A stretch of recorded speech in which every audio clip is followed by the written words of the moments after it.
What is going on, you guys? I appreciate you clicking on the video. If you don't mind, leave me a like and give me a subscribe, and leave me a comment on what you guys are needing financial information on, or if you just have a regular life question, leave it in the comments below. I love getting comments. I've got my iPad right here, and so I'm going to be reading some notes.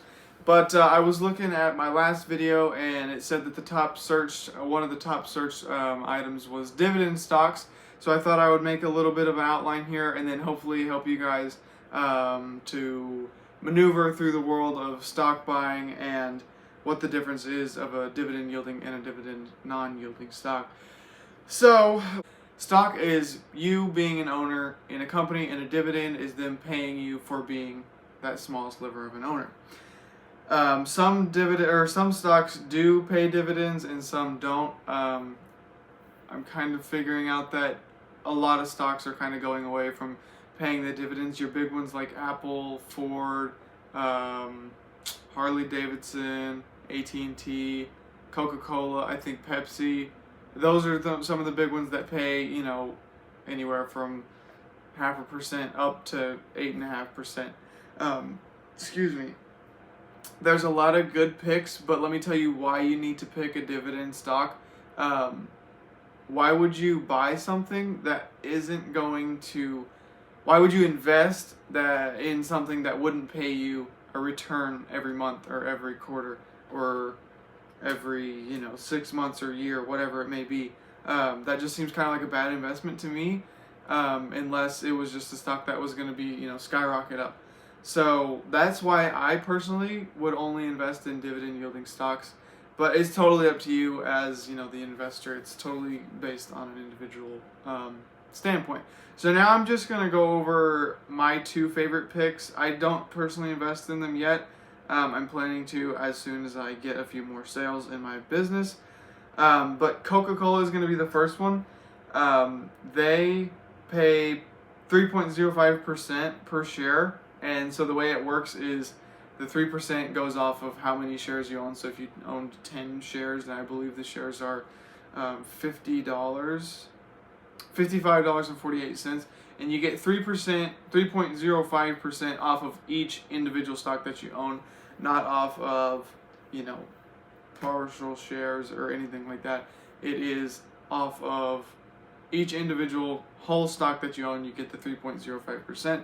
So right now, if you own one share of Coca-Cola, it pays the 3.05%, and that would equal $1.69 each time they paid you.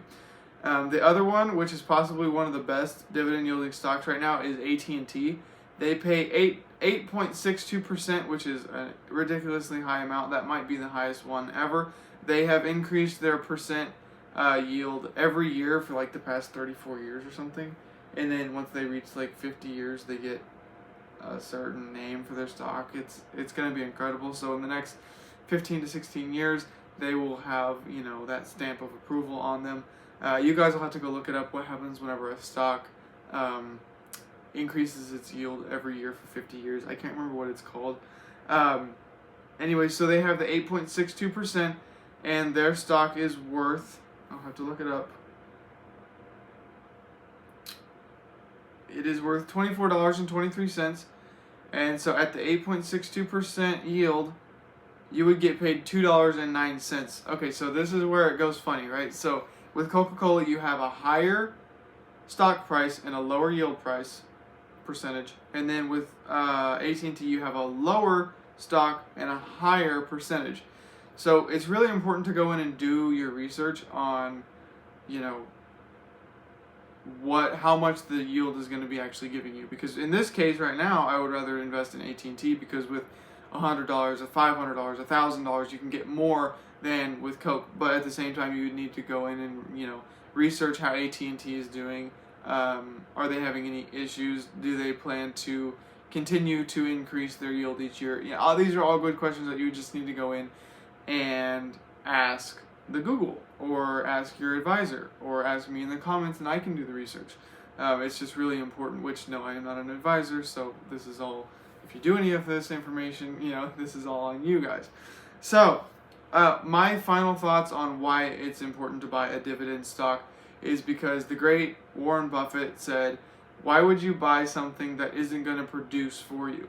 So why would you buy a farm that isn't going to produce anything? Why would you buy a stock that isn't going to produce? Because basically, if you buy a stock that doesn't produce a yield, you're basically buying it in hopes that it goes up so you can sell it for a higher later price.